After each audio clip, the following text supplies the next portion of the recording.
हम लोगों ने पढ़ना है हिस्टोलॉजी ऑफ एपिथेलियम। उससे पहले इनसे मिलिए, ये हैं बोमी। स्क्वामस ऑफ क्यूबॉइडल एपिथेलियम और उनकी एग्जाम्पल याद करते करते इनका ये हाल हो गया है। So don't worry, keep reading these slides so you don't lose your mind. So epithelium है क्या? एपिथेलियम वो टिश्यू होता है बॉडी का जो बॉडी के सरफेसिस को कवर करता है और कैविटीज को लाइन करता है। यही डेफिनेशन बोनी ने पढ़ी थी और वो कंफ्यूज होके रह गए। ठीक है, सिंपल डेफिनेशन अगर हम लोग सिंपल डेफिनेशन की बात करें तो एपिथेलियम की डेफिनेशन ये है कि ये बॉडी सरफेसिस को कवर करती है और लाइन करती है कैविटीज एंड ऑर्गन्स को। फॉर एग्जांपल, अगर एक बुक है, इससे हम लोग कवर करते हैं ताकि उस फट ना जाए, उस बुक को फटने से बचाने के लिए हम उसको कवर करते हैं। इसी तरह एपिथेलियम बॉडी की सरफेसेस और बॉडी को कवर करती है और लाइन करती है कैविटीज और ऑर्गन्स को। किस लिए? प्रोटेक्शन के लिए। इसके फंक्शन जब हम पढ़ेंगे तो हमें पता चलेगा किस तरह से करती है। उसके बाद अगर हम लोग इसके करेक्टरिस्टिक्स की बात करें तो इसका एक मेन करेक्टरिस्टिक्स होता है ए वेस्कुलरिटी। ए वेस्कुलरिटी से हमें क्या पता चलता है? ए वेस्कुलरिटी से हमें ये पता चलता है, वेस्कुलर तो वो होती थी जिसके अंदर ब्लड वेसल्स होती थी, ठीक है। ए मतलब एब्सेंट है ब्लड वेसल्स, ठीक है, ब्लड वेसल्स नहीं प्रेजेंट। अच्छा, एपिथेलियम के अंदर ब्लड वेसल्स ही नहीं है, फिर एपिथेलियम अपने न्यूट्रिएंट्स कहाँ से लेते हैं? ये बहुत इंपॉर्टेंट बात है, अक्सर पूछी जाती है वाइवा में। एपिथेलियम की डेफिनेशन पूछी जाती है और पूछी जाती है कि अगर इसके अंदर ब्लड वेसल्स नहीं है तो फिर ये न्यूट्रिएंट्स कहाँ से लेता है? मेन बात आ गई, इंपॉर्टेंट सी चीज़ आ गई। तो ये न्यूट्रिएंट लेता है डिफ्यूजन के through via underline connective tissue. तो ये एक्सट्रीमली इंपॉर्टेंट बात है। इसका करेक्टरिस्टिक्स है कि ए वेस्कुलर होती हैं, न्यूट्रिएंट से डिफ्यूजन के थ्रू लेती हैं। उसके बाद हम आते हैं इसके फंक्शंस के ऊपर। एपिथेलियम के फंक्शंस क्या है? एपिथेलियम के फंक्शंस है, पहला तो इंपॉर्टेंट फंक्शन है प्रोटेक्शन। ये बॉडी को जर्म्स इंजरीज से बचाता है। अब प्रोटेक्शन में कौन सी आ जाती है? स्किन आ जाती है। जारी बात है, स्किन जर्म्स को एंटर नहीं होने देती। फॉर एग्जाम्पल, हमारी स्किन ना होती तो पता नहीं कैसे क्या हो जाता है। एब्जॉर्प्शन में हेल्प करती है। उसके बाद एब्जॉर्प्शन कैसे करती है? चीज़ें अंदर मतलब अपने अंदर एब्जॉर्ब करती हैं। और एब्जॉर्प्शन हमारी सबसे ज़्यादा कहाँ पे होती है? हमारे स्मॉल इंटेस्टाइन में एब्जॉर्प्शन होती है हर चीज़ की, मतलब मोस्टली, ठीक है। उसके बाद सिक्रीशन करती है ग्लैंड्स बना के, हार्मोन्स, ठीक है, म्यूकस निकलता है, फॉर एग्जांपल स्वेट ग्लैंड से निकलता है। उसके बाद फंक्शन जो आता है वो फिल्ट्रेशन आता है। अब फिल्ट्रेशन क्या करती है? फिल्ट्रेशन हमारे किस चीज़ की फिल्ट्रेशन होती है? ब्लड को फिल्टर करता है। इसमें किडनी आ जाती है, फिर हमारी डिफ्यूजन आ जाती है, गैस का एक्सचेंज होना। और गैस को एक्सचेंज कौन करती है? लंग्स। गैस से गैसियस एक्सचेंज होती है वाया लंग्स, ठीक है। तो ये सारी इसकी एग्जाम्पल हैं, आप मेन भी दो तीन याद रखें। प्रोटेक्शन प्रोवाइड करता है, सिक्रीशन करता है, और एब्जॉर्प्शन करता है, फिल्ट्रेशन, डिफ्यूजन, ठीक है। उसके आ जाती है हमारी क्लासिफिकेशन। क्लासिफिकेशन एपिथेलियम को हम लोग दो बेसिस के ऊपर करते हैं, ठीक है। क्लासिफिकेशन कितनी बेसिस पे करते हैं हम लोग? दो बेसिस पे करते हैं। एक नंबर ऑफ लेयर्स की बेसिस पे करते हैं। अच्छा, तो फिर दूसरी किस चीज़ पे करते हैं? दूसरी हम लोग करते हैं शेप ऑफ सेल्स पे। तो ये दो चीज़ों पे क्लासिफिकेशन हो जाती है। अब इसका क्या मतलब है? इसका मतलब ये है कि लेयर्स के बेसिस पे, एक लेयर है, दो लेयर है, तीन लेयर है, 10 लेयर्स है, कितनी लेयर्स है भाई। फिर शेप की बेसिस पे, सेल का शेप क्या है? शेप की बेसिस पे मतलब सेल पेट लाइक है, सेल क्यूब लाइक है, सेल कॉलमनर है, मतलब शेप जैसी है उसकी, ठीक है। अच्छा, अगर हम लोग नंबर ऑफ लेयर्स की बेसिस पे करें तो सिंपल आती है, ठीक है। और शेप में क्या आती है? Squamous, cuboidal, columnar, सूडोस्ट्रेटिफाइड।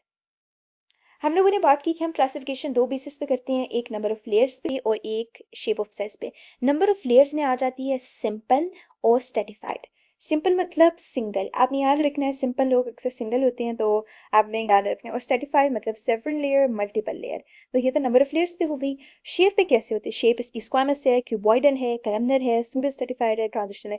ये सारे नाम सेम है, बस रेफरेंस किसी से आया है सूडो में, सिंपल में सूडो है और स्ट्रेटिफाइड में ट्रांजिशनल है, ठीक है। ये इसकी बेसिस पे क्लासिफिकेशन हो गई। अब बारी बारी हम पढ़ते हैं simple squamous, simple columnar, simple cuboidal, simple pseudo stratified. अच्छा, सूडो स्ट्रेटिफाइड में आपने याद रखें, सूडो का मतलब होता है फॉल्स।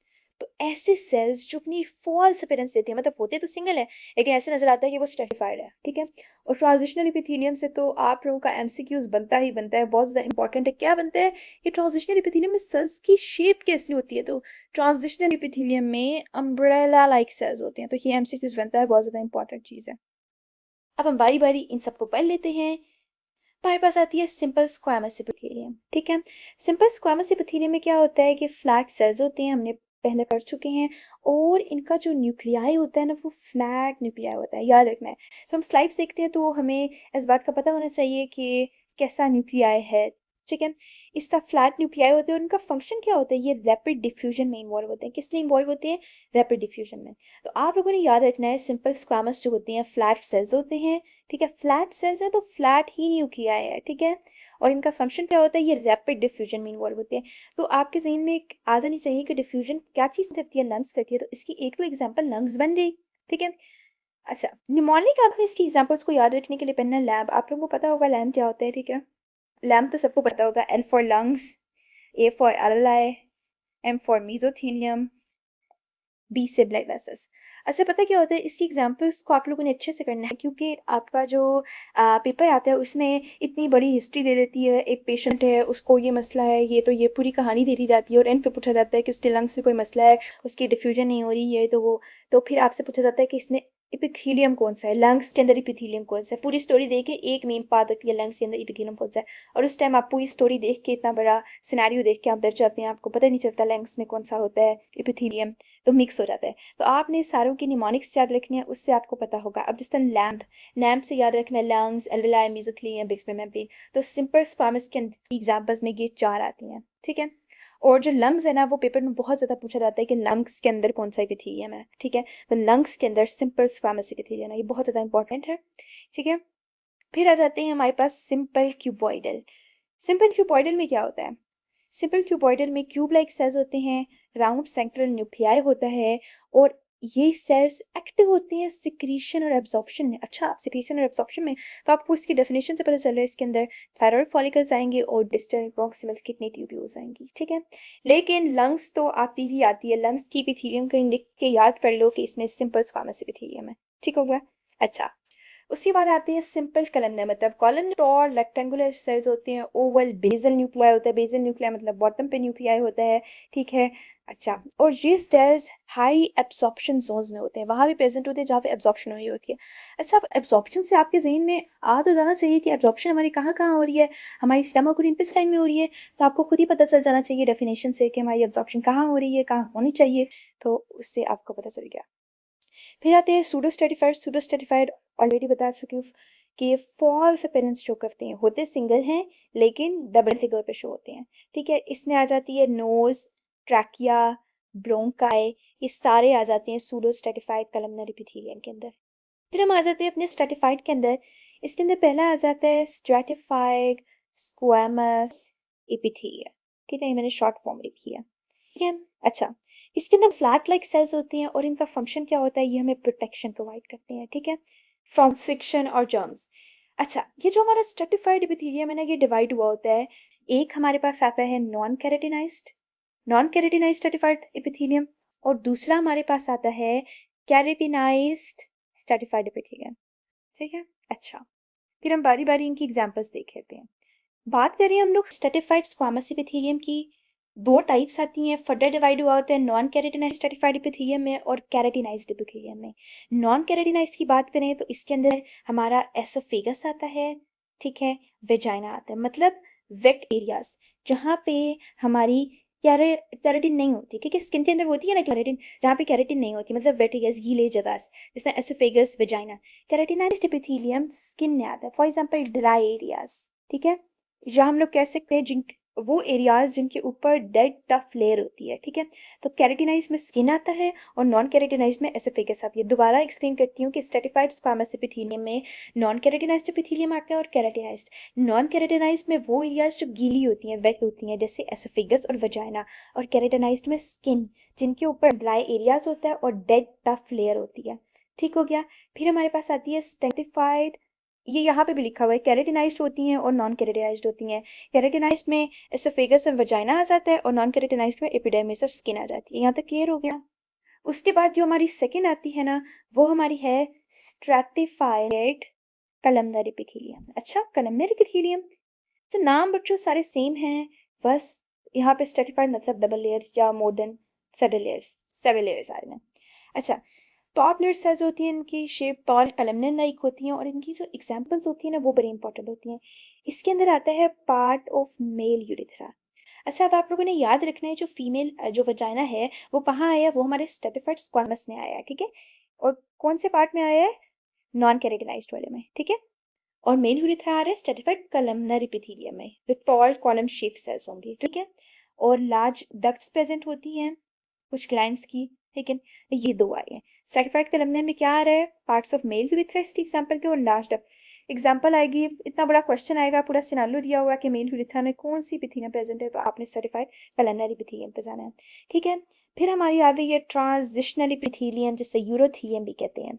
अच्छा, सेल्स अपनी शेप को चेंज कर लेते हैं क्यूबॉइडल से स्क्वामस में। जब सेल्स को स्ट्रेच किया जाता है तो वो अपनी शेप चेंज कर लेते हैं, क्यूबॉइडल से क्या बन जाते हैं, स्क्वामस, ठीक है। सेल्स अपनी शेप चेंज करते हैं, तो मतलब ऐसे सेल्स होंगे जो डिस्टेंट करने पे स्ट्रेचिंग की एबिलिटी रखते हैं। अच्छा, कौन से सेल्स, तो इसके अंदर एग्जाम्पल आ जाती है कौन से ऐसे सेल्स हैं जो स्ट्रेचिंग की एबिलिटी रखते हैं, तो ये बहुत इंपॉर्टेंट है। ट्रांजिशनल की एग्जाम्पल्स बहुत इंपॉर्टेंट है। इसके अंदर आता है यूरेनरी ब्लैडर, ठीक है, ureter and Pal of urethra. अच्छा, आप लोगों ने इससे याद रखना है, फॉर एग्जाम्पल जब आप लोगों का ब्लैडर एम्प्टी होता है तो वो नॉर्मल पोजीशन में होता है, जैसे उसके अंदर यूरिन आती है वो स्ट्रेच हो जाता है। तो ऐसी जगह, ऐसी मतलब सेल्स जो कि स्ट्रेच हो जाएं, ठीक है, तो उनमें ट्रांजिशनल एपिथेलियम आती है। और जो इंपॉर्टेंट मैंने आपको एमसीक्यूज कहा था कि इनमें सेल्स की शेप क्या होती है, तो आपने याद रखना है अम्ब्रेला सेल्स होते हैं, ठीक है। और ये बाइन्यूक्लिएटेड होता है, अम्ब्रेला सेल्स होते हैं, ठीक। यहाँ तक हमारी आ जाती है ट्रांजिशनल एपिथेलियम। इसमें हम लोगों ने सारी चीज़ें कवर कर ली हैं। अच्छा, क्यूबॉइडल हो गया, कलमनर हो गया। अच्छा, इसके साथ हम लोग एक क्लिनिकल देख लेते हैं जो कि बैरेट एसोफेगस है। Basically it is a condition जहाँ पे आपकी नॉर्मल लाइनिंग जो होती है लोअर एसोफेगस की, वो आपकी चेंज हो जाती है। इस चेंजिंग के प्रोसेस को क्या कहते हैं, मेटाप्लासिया। बेसिकली चेंज कैसे होती है, नॉर्मल लाइनिंग आपकी स्ट्रेटिफाइड स्क्वामस होती है और वो चेंज होके कॉलमनर में चली जाती है, सिंपल कॉलमनर में चली जाती है, ठीक है। यहाँ लिखा भी हुआ है कि चेंज होके सिंपल कॉलमनर में चली जाती है। क्यों, जर्ड की वजह से। जर्ड क्या है, आपके जो स्टमक का एसिड कंटेंट है वो आपका एसोफेगस ने बैकवर्ड मूव करने लग गया और एसोफेगस में चला दिया। अब एसोफेगस की लाइनिंग ऐसी नहीं बनी कि वो उस एसिड को बर्दाश्त कर सकें, तो क्या होता है कि आपको मतलब जर्ड में क्या है, आपके एसिड का कंटेंट एसोफेगस में जा रहा है। अब एसोफेगस तो उस एसिड को बर्दाश्त नहीं कर सकता ना, तो एसोफेगस क्या करता है, अपनी लाइनिंग को चेंज कर लेता है, और उस चेंजिंग के प्रोसेस को क्या कहते हैं, मेटाप्लासिया, ठीक है। It is itself is not a cancer, it is a precancerous condition कहते हैं। और मेटाप्लासिया क्या है, मेटाप्लासिया ये है कि एक टाइप ऑफ एपिथेलियम चेंज कर रहा है दूसरे टाइप ऑफ एपिथेलियम के अंदर, ठीक है। एक टाइप से आप दूसरी टाइप में जा रहे हैं, कॉलमनर से आप सॉरी स्क्वामस से आप किस टाइप में जा रहे हैं, कॉलमनर में, ठीक है। एट टाइप का एपिथेलियम दूसरे टाइप के अंदर चेंज होकर जा रहा है, तो इस कंडीशन को मेटाप्लासिया कहेंगे।